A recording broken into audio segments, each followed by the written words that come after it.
नमस्कार, मैं हूं अंजलि और आप देख रहे हैं BNN न्यूज। तो चलिए शुरुआत करते हैं आज की मुख्य खबर से। शिव गंगा क्या है साथियों? हमारे धर्म और संस्कृति में गंगा मैया, गंगा जल तथा शिव गंगा का महत्व अत्यधिक है।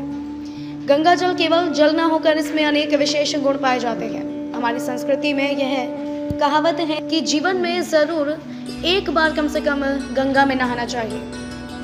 यह केवल अंधश्रद्धा नहीं है, यह तो उच्च कोटि की आत्मीय श्रद्धा है।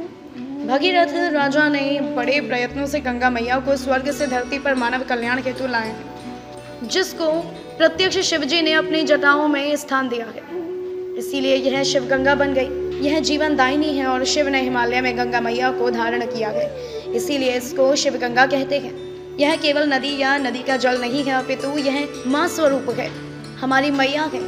अजय कुमार पांडे जी ने बड़े श्रद्धा भाव से संपूर्ण विश्वोद्धार का बड़ा सपना देखकर शिव गंगा प्राइवेट लिमिटेड नाम से एक कंपनी रजिस्टर की है, जो गंगा की तरह धीरे धीरे संपूर्ण विश्व में फैलकर विश्व व्यापक बनेगी और संपूर्ण विश्व का कल्याण करने के लिए मां गंगा की तरह वरदान साबित होगी, ऐसा विश्वास है। शिव जी का वरदहस्त और मां गंगा का वरदान, इसीलिए वह कंपनी शिव गंगा नाम से पहचानी जा रही है।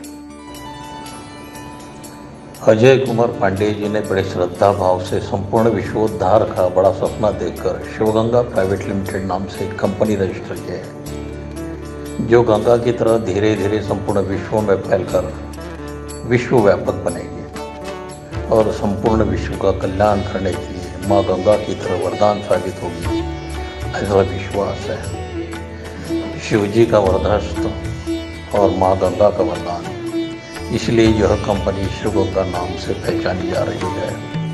हर हर बोले, हर हर गंगे।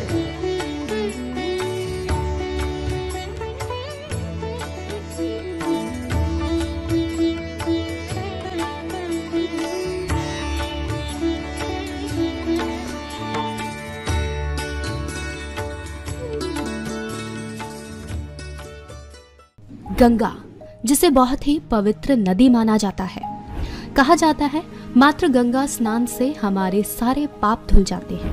इसलिए मनुष्य अपने जीवन में एक बार गंगा स्नान जरूर करता है। शास्त्रों में भी गंगा को देव नदी कहा गया है। पुराणों में गंगा की उत्पत्ति के बारे में अनेक मान्यताएं भी प्रसिद्ध हैं। एक मान्यता के अनुसार ब्रह्मा जी के कमंडल का जल गंगा नामक युवती के रूप में प्रकट हुआ था। एक अन्य कथा के अनुसार ब्रह्मा जी ने विष्णु जी के चरणों को आदर सहित धोया और उस जल को अपने कमंडल में एकत्रित कर लिया। तीसरी मान्यता के अनुसार गंगा पर्वतों के राजा हिमवान और उनकी पत्नी मैना की पुत्री है। इस प्रकार गंगा जी देवी पार्वती की बहन भी हैं। प्रत्येक मान्यता में ये अवश्य आता है कि गंगा जी का पालन पोषण स्वर्ग में ब्रह्मा जी के संरक्षण में हुआ। इस नदी को पृथ्वी पर लाने का काम महाराज भागीरथ ने किया था। इसे भगवान शिव अपने सिर पर धारण किए हुए हैं। तो दोस्तों, आज हम इस वीडियो में आपको बताएंगे श्री हरि के चरणों से गंगा शिव जी की जटाओं में क्यों और कैसे विराजमान हुई। तो आइए जानते हैं इस प्रचलित कथा के बारे में। भागीरथ एक प्रतापी राजा थे। मान्यता के अनुसार उन्होंने अपने पूर्वजों को जीवन मरण के दोष से मुक्त करने के लिए गंगा को पृथ्वी पर लाने की ठानी, क्योंकि गंगा का जल इतना पवित्र होता है, जो भी इसे ग्रहण कर लेता है उसके सारे पाप धुल जाते हैं। गंगा माता को पृथ्वी पर लाने हेतु भागीरथ ने कठोर तपस्या आरंभ कर दी। उनकी कठोर तपस्या देखकर गंगा माँ प्रसन्न हुई और भागीरथ के सक्षम प्रकट हुई। लेकिन उन्होंने पृथ्वी पर आने से पहले भागीरथ को सावधान किया कि मैं जब स्वर्ग से पृथ्वी पर आऊंगी तो पृथ्वी से मेरा वेग सहन नहीं होगा। मेरे तेज बहाव से सारी धरती नष्ट हो जाएगी और मैं रसातल में चली जाऊंगी। गंगा को ये अभिमान था कि कोई उनका वेग सहन नहीं कर सकता। ये सुनकर भागीरथ सोच में पड़ गए, लेकिन वो जानते थे महादेव उनकी मदद अवश्य करेंगे। तब उन्होंने भोलेनाथ की उपासना शुरू कर दी। संसार के दुखों को हरने वाले शिव शंभु उनकी उपासना से प्रसन्न हो गए और भागीरथ से वर मांगने को कहा। भागीरथ ने अपना सब मनोरथ उनसे कह दिया। शिवजी ने भागीरथ को तथास्तु कह उनकी प्रार्थना स्वीकार की। गंगा जैसे ही स्वर्ग से पृथ्वी पर उतरने लगी, गंगा का गर्व दूर करने के लिए शिव ने उन्हें जटाओं में कैद कर लिया।